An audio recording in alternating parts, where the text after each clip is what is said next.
하나님의 말씀 창세기 46장 1절로부터 보시겠습니다.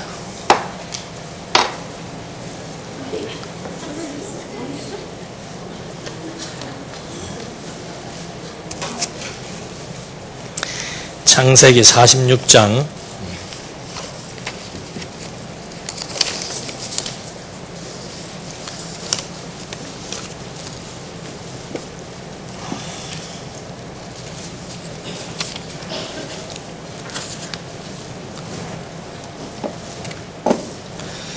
이스라엘이 모든 소유를 이끌고 출발하여 브엘세바에 이르러 그의 아버지 이삭의 하나님께 희생 제물을 드리니 그날 밤에 하나님께서 이상 가운데 이스라엘에게 말씀하시기를 야곱아 야곱아 하고 부르시니 야곱은 제가 여기 있습니다라고 대답하였다. 하나님께서 말씀하시기를 나는 하나님 내 아버지의 하나님이다. 이집트로 내려가기를 두려워하지 마라. 내가 거기서 너로 큰 민족을 이루게 하겠고 너와 함께 이집트로 내려가겠으며 내가 참으로 너를 인도하여 올라올 것이며 요셉이 자기 손으로 내 눈을 감길 것이다 라고 하셨다. 46장에서 47장까지는 야곱 가족이 이제 애굽 땅으로 이거하는 내용입니다. 하나님께서 지금 언약 자손을 번창시키기 위해서 그 자손들을 보호하고 형통케 하시는 내용을 지금 우리는 함께 확인하고 있습니다. 자손들을 보호하고 형통케 하기 위해서 하나님이 보호하신다는 걸 알게 하시려고 언약 자손들을 범죄 가운데 몰아넣으시고 그 범죄 가운데서도 언약 자손들을 아주 형벌로 사하지 아니하시고 그들을 보호해 나가시면서 결국 요셉의 시험을 통해서 요셉 앞에서 자기들의 어리석음을 깨닫고 사죄하게 하신 다음에 이제 그들을 다시 형통케 하시는 내용이 46장에서 47장입니다. 하나님께서 언약 자손들을 왜 어떻게 형통케 하시는가 이런 우리가 질문을 갖고 이제 먼저 형통케 하시는데 첫 번째 형통케 하시는 과정이 야곱 가족들을 애굽으로 이거시키는 것이 하나님께서 형통케 하시는 겁니다. 먼저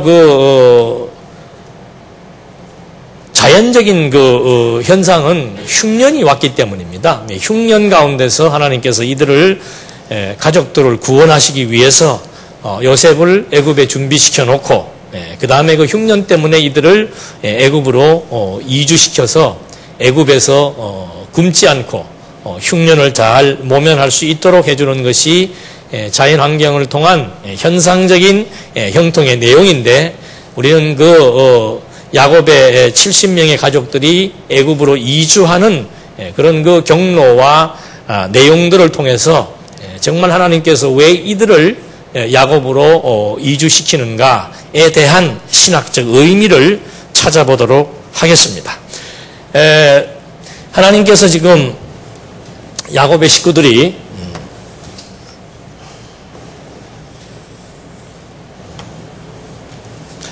여기가 이제 가나안 땅 아브라함, 이삭 그리고 야곱에게 하나님이 언약하신 그 세 가지 언약의 내용을 확약하신 그런 곳입니다. 그래서 하나님께서는 항상 하나님이 하시는 일은 여기에서 세웠던 언약을 성취하시는 것. 그것이 하나님의 섭리의 의도입니다. 그래서 그 일을 위해서 이제 하나하나 여러 가지 환경, 여건, 그리고 인간들의 태도, 행위, 모든 것들을 지금 다 주관하면서 섭리해 나가시는데 지금 이제는 언약 자손들을 하나님이 형통케 하시는데 흉년이 왔습니다. 흉년이 왔기 때문에 이들을 흉년으로부터 보호하고 흉년으로부터 안전하게 살아갈 수 있는 형통을 누리게 하시기 위해서 이제 여기에서 애굽 땅 명시된 지명은 애굽의 고센 땅입니다. 이 거리가 보니까 19.2km라 그래요. 약 한 10km 되는 건데 그렇게 먼 거리는 아닙니다. 그러니까 여기 지금 야곱이 이주를 하기 이전에, 이주하기 이전에 벌써 하나님께서는 야곱의 마음을 돌이켰죠. 흉년도 흉년이지만 지금 고센 땅에 가면은 20년 동안 죽은 줄 알았던 자기 아들, 가장 사랑하는 아들 요셉을 만날 수 있다라고 하는 그 부푼 기대감, 이것이 흉년을 통해서 애굽으로 이주하게 만드시는 하나님의 동기부여지요. 그런 배경을 하나님이 이제 준비해 놓고 약 한 19km 되는 것을 이제 70명의 가족들이 이주를 하게 되는데, 참 하나님께서는 그 인생의 그 변곡점이 생길 때마다, 어떤 중요한 분기점이 있을 때마다 하나님의 백성들은 항상 하나님 앞에 제사를 드립니다. 그러니까 제사를 드린다는 것은 쉽게 얘기하면은 하나님의 뜻을 묻는 것이고, 또 하나님의 뜻이 무엇인지를 재확인함으로써 에너지를 충전하는 겁니다. 그러니까 신앙적 확신에 의해서, 다른 말로 하면은 하나님에게 제사를 드림으로써 하나님으로부터 주어지는 기운을 받는다는 거죠. 신앙의 확신입니다. 기운은 확신에 의해서 나오는 건데, 그 확신은 하나님이 어떤 분이시고 그 하나님이 나에게 무슨 언약을 세우셨고 그 언약을 반드시 이루실 것이다라고 하는 것에 대한 믿음이지요. 그래서 지금 야곱이, 여기 지금 부엘세바는 야곱의 아버지 이삭이 많이 거주했던 그런 지역입니다. 거기에 갔을 때 이삭 역시도 굉장히 신앙이 투철한 사람이었죠. 그래서 야곱이 어떤 정말 미지의 세계를 가고 흉년을 피해서 애굽으로 내려간다는 것이, 그것이 만만한 일은 아닙니다. 비록 요셉이 있지만 앞으로 우리가 애굽 땅에 갔을 때 어떤 일이 어떻게 발생할 수도 있는데, 이런 여러 가지 많은 미래에 대한 두려움이 있을 수밖에 없지요. 그래서 야곱이 하나님 앞에 지금 부엘세바에서 제사를 드리는 것, 애굽으로 이주하는데 제일 먼저 지금 나오는 장면이 야곱이 하나님 앞에 제사를 드리는데, 그 내용이 참 의미심장합니다. 하나님께서 야곱을 부르시죠. 부르셔서 하시는 말씀이, 나는 하나님, 내 아버지의 하나님이다.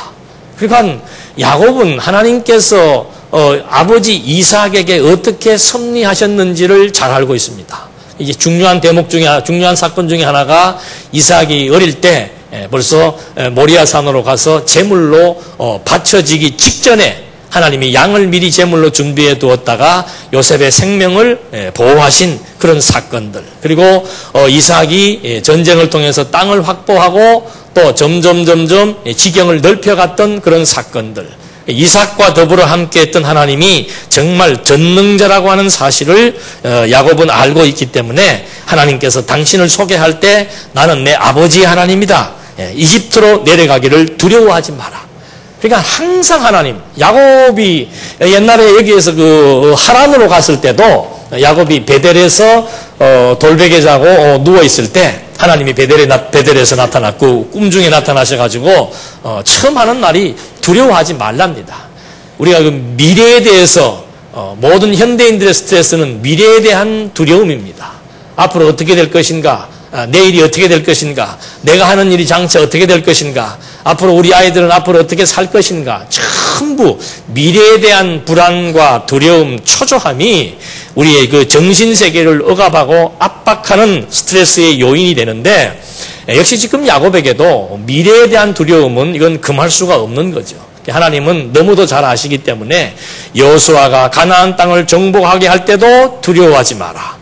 모세가 지팡이 하나를 들고 애굽의 권세에 도전할 때도 두려워하지 마라. 또 지금 역시 야곱이 흉년을 피해서 애굽으로 내려가는데, 그 애굽으로 내려가는 것조차도 지금 하나님께서는 야곱에게 두려워하지 말라고 말씀하십니다. 그러니까 말로만 두려워하지 말라 그런다고 해서 두려움이 사라지는 게 아니죠. 그래서 두려워하지 않을 수 있는 그 이유를 지금 여기서 설명해 주는 겁니다.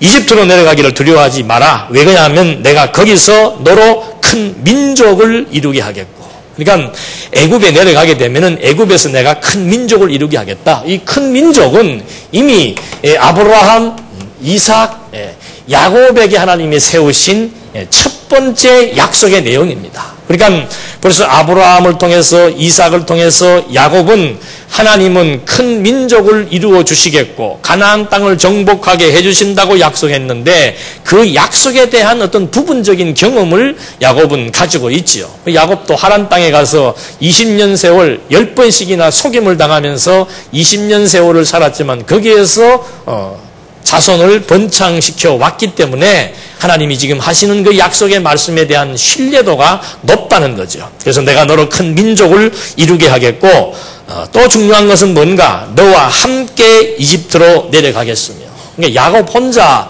내려가는 게 아니죠. 항상 하나님께서는 하나님의 언약 백성들의 어떤 삶 속에 항상 하나님이 함께 하신다 그 말입니다. 그러니까 두려워하지 말아야 될 이유는 어디에 있는가?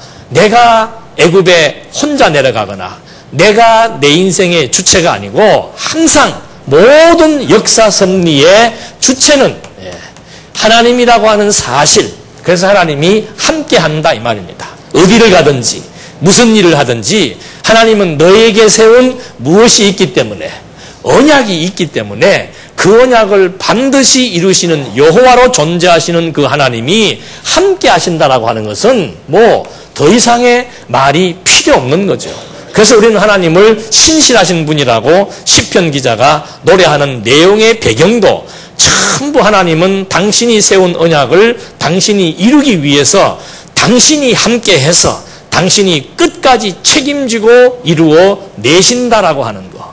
이건 비단 야곱에게만 해당되는 얘기도 아니고 성경에 나오는 어떤 인물들을 위해서만 해당되는 얘기가 아니에요. 야곱에게는 모세에게는 하나님이 직접 나타나서 천사들을 보내어서 음성으로 약속을 했다면은 우리는 이미 창세 전에 그리스도를 통해서 언약을 받은 자들입니다.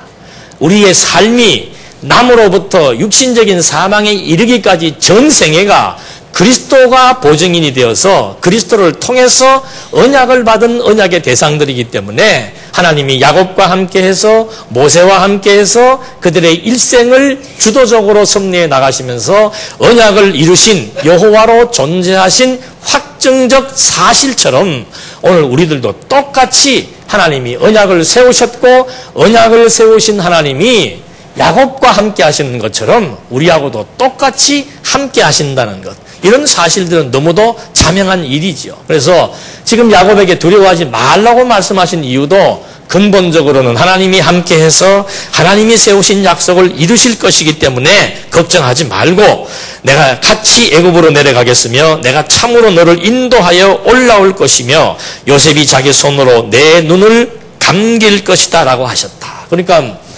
내려가서 큰 민족 이루고 그리고는 다시 어떻게 해요? 가나안 땅으로 올라올 것이다. 이게 지금 벌써 언제? 아브라함 때 하나님이 약속한 거예요. 이스라엘 백성들이 생육하고 번성해서 큰 민족을 이루게 되는데 그 민족, 큰 민족을 이루시는 그 방법이 특이하다 그 말입니다. 어떻게 큰 민족을 이루어내시는가? 애굽의 나라에 종살이를 시켜서 노예 생활을 하면서 언제까지? 400년이라고 하는 기간을 정해놨습니다.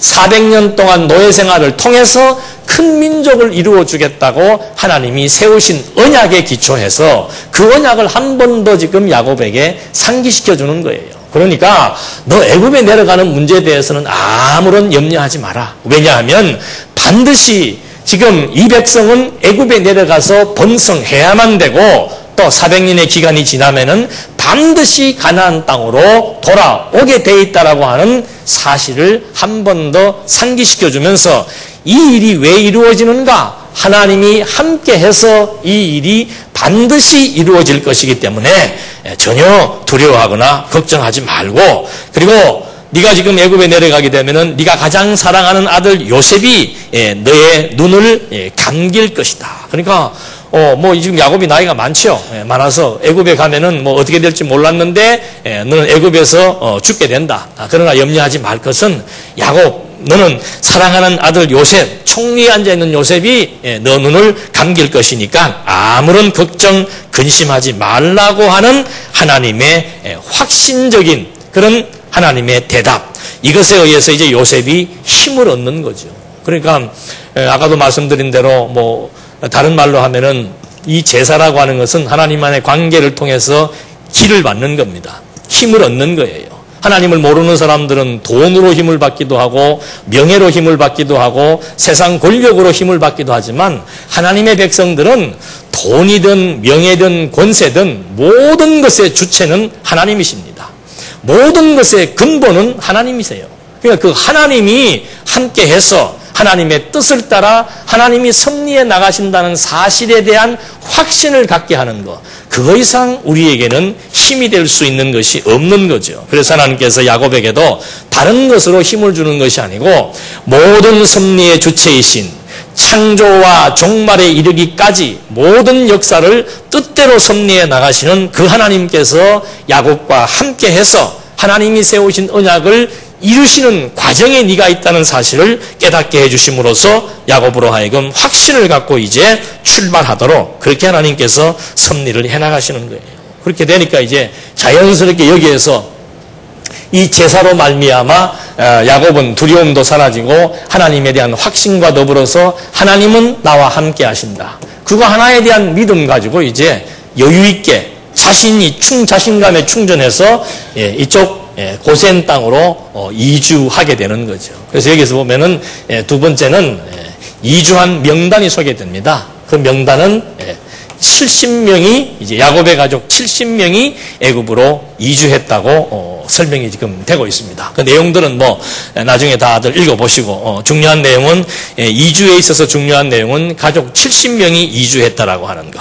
이것이 중요한 이유는 이제 창세기가 끝나면 바로 출애굽기가 나오는데 출애굽기 첫 장에서 나오는 소개되는 내용이 바로 뭔가 하면은 70명 이주에 대한 내용으로부터 출애굽기가 시작하고 있다는 거죠. 그러니까 이 창세기 출애굽기의 내용의 핵심은 뭔가 하나님의 언약 백성들이 어디로 애굽으로 내려왔다가 애굽에서 하나님 아브라함에게 언약하신 대로 애굽에서 생육하고 번성해서 하나님이 야곱에게도 약속하고 이삭에게도 약속하고 아브라함에게 약속하신 말 그대로 다시 어디로? 가나안 땅으로 돌아간다라고 하는 것. 이것이 지금 창세기 출애굽기 내용의 핵심 사안이죠.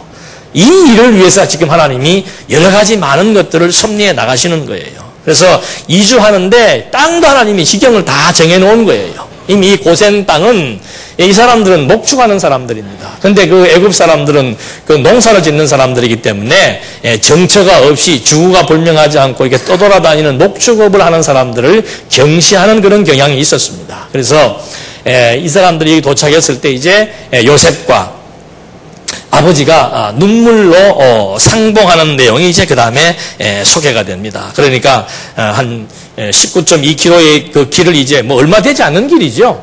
한 반나절이면 걸어서 올 수 있는 그런 고센 땅으로 이주하게 해서 정말 죽은 줄 알았던 아들이었습니다. 죽은 줄 알았던 그 아들을 진짜 다시 상봉해서 서로 목을 껴안고 눈물로 상봉하는 내용, 이것이 이제 고센 땅에서 발생한 야곱의 가족의 이거를 통해서 언약 자손들의 형통한 광경을 지금 하나하나 소개를 하고 있는 겁니다. 그렇게 해서 야곱과 요셉이 서로 상봉해서 고센 땅에 이주를 하게 되고 거기에다 이제 갖다 놓고서는 하나님께서 말씀하신 대로 요셉이 야곱의 장례를 치르게 된다고 말씀했는데 그 말씀 그대로 여기 지금 27절로 31절에 보면은 47장 27절 한번 보시겠습니다. 이스라엘이 이집트의 고센 땅에 살았으며 그들은 거기서 재산을 얻고 생육하며 매우 번성하였다. 야곱이 이집트 땅에 17년 동안 살았으며 야곱의 나이가 147세였다. 이스라엘이 죽을 날이 가까우니 그가 자기 아들 요셉을 불러 말했다. 만일 내가 내 목전에 은혜를 입었거든 부디 내 손을 넓적다리 밑에 넣어 호의와 성실로 내게 행하여 나를 이집트에 장사하지 마라. 내가 내 조상들과 함께 눕거든 너는 나를 이집트에서 메어다가 조상들의 묘지에 장사해라. 요셉이 말하기를 내가 아버지의 말씀대로 하겠습니다 하였다. 그러니까 하나님께서 미리 얘기했지요. 너 거기 내려가면 이제 죽음을 맞이하는데 요셉이 너 장례를 치를 것이다. 그 말의 의미는 뭔가? 야곱의 소원은 어디에 있는 겁니다. 항상 하나님이 약속해준 이 고향 땅 가나안에 있는 거죠. 그래서 요셉을 불러서 본인의 죽음을 직감을 하고서는 유언을 남깁니다. 내가 죽거들랑은 내 뼈를 어디에다 묻어라. 가나안 땅에다 묻어라. 그러니까 이것이 일반적인 차원에서 뭐 동물들로 죽을 때가 되면은 뭐 자기의 고향으로 돌아가고 사람도 뭐 죽을 때가 되면 고향에 묻히고 이런 차원의 얘기를 하는 게 아니에요. 하나님께서 하시는 그 약속에 기초한 겁니다. 지금 계속해서 이 땅, 지금 야곱도 죽으면서 내 시신을 여기에 묻으라고 유언을 남겼고 요셉도 마찬가지예요. 요셉도 마지막 50장에 보면은 요셉의 죽음의 장면이 끝장에 나오게 되는데 요셉도 죽으면서 자기 후손들에게 내 유고를 반드시 조상들이 묻혀있는 선영의 땅으로 메고 가라. 언제?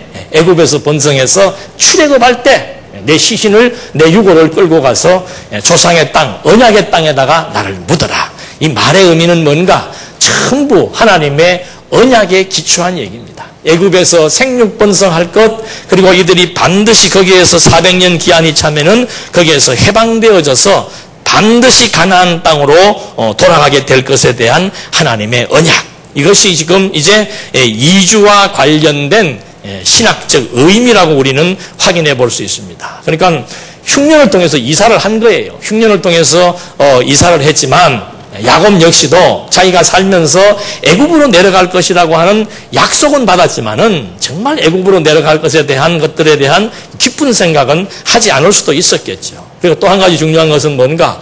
야곱이 살면서 요셉과 여기에서 상봉할 것이라고 하는 사실은 꿈에도 생각해 본 적이 없습니다. 형들도 마찬가지예요. 요셉을 주기로 했는데 그 요셉을 이 애굽의 고센 땅에서 상봉할 것을 생각해 본 적은 꿈에도 없는 거죠. 요셉 역시도 여기 살고 있으면서 아버지를 만난다 그런 사실을 소원은 했겠지만은 그것이 현실로 이루어질 것에 대해서는 뭐 큰 기대를 하지 않을 수도 있었을 거예요. 근데 하나님은 사람의 생각과 다르게 섭리해 나가십니다.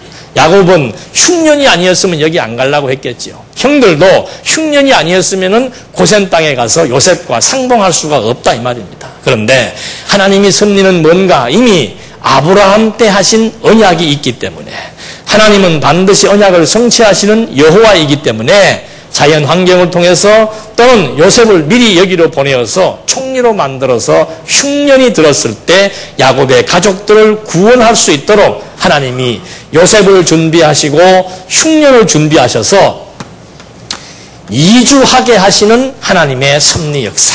그래서 지금 여기 이주의 대목이 나왔습니다만은 이런 하나님 앞에 이주를 시키는 하나님께서 다시 한번 야곱에게 하나님의 언약을 상기시켜 주었고 야곱의 가족 70명이 고센 땅으로 이주를 해서 흉년을 모면하게 되었고 거기에서 야곱이 죽었지만 야곱의 유골이 애굽에 묻히는 것이 아니고 가나안 땅 선영에 묻히게 하시는 하나님의 섭리 역사. 그래서 이런 모든 이런 일들은 합력해서 하나님의 뜻을 이루어 나가기 위한 하나님의 작정 섭리에 따라서 이루어지는 일이었다는 거. 그러니까 야곱도 마찬가지죠. 야곱이 여기에 내려가기까지 야곱의 일생, 그리고 요셉은 형들로부터 미움을 받아서 애굽으로 팔리게 된 요셉의 일생. 그러나 나중에 요셉이 총리가 되어서 형들과 상봉을 하고 아버지와 상봉을 하고 흉년 가운데서 자기 동족들을 구원할 수 있도록 섭리해 나가시는 하나님의 저 총체적인 섭리 역사는 결국 흉년 가운데서 애굽으로 이주시키고자 하시는 하나님의 계획에 의해서 이루어진 일이라고 하는 것.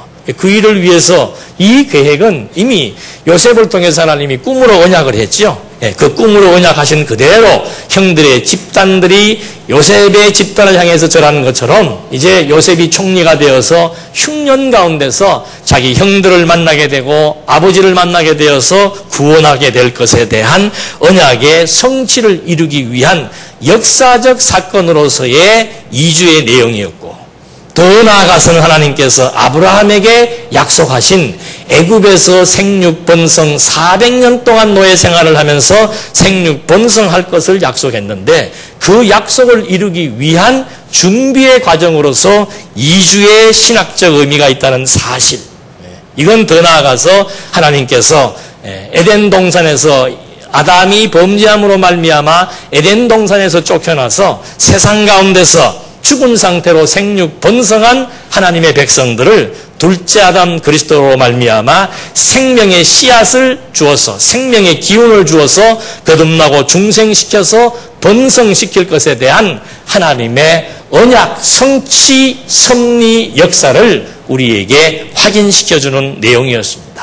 그래서 모든 만사는 우리가 예측할 수도 없고 그 일이 왜 발생되어졌는지에 대해서는 직접적인 일은 조금 지나면 알 수 있습니다만은 근본적인 이치, 근본적의 이유와 목적이라고 하는 것은 하나님을 중심하지 않고서는 깨달을 길이 없다는 거죠. 그러니까 야곱의 일생, 요셉의 일생, 형들의 범죄 이것이 지금 1, 2, 3으로 나타나는 이 상황들입니다. 이런 모든 상황들은 결국 가서는 하나님께서 아브라함과의 언약을 이루기 위해서 70명의 가족들을 애굽으로 이주시켜서 그것이 계기가 되어서 고센 땅에서 400년 동안 노예 생활을 하면서 생육 번성하게 하신 하나님의 언약을 반드시 이루시는 하나님 여호와의 성취 섭리 역사라고 하는 것.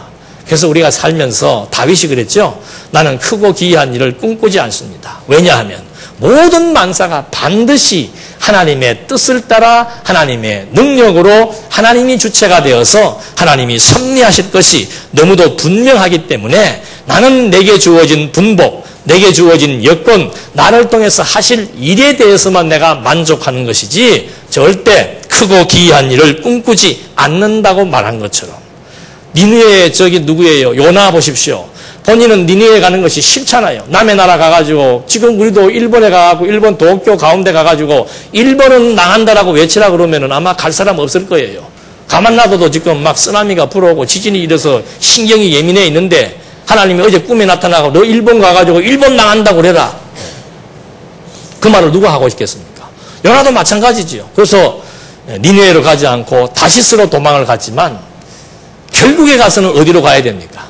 니느웨로 가서 자기 생각과 다른 말을 할 수밖에 없는 거. 그래서 그 잠언서 기자는 그런 말을 합니다. 사람의 마음에는 많은 계획이 있어도 오직 무엇만이, 이건 갈라놓기예요.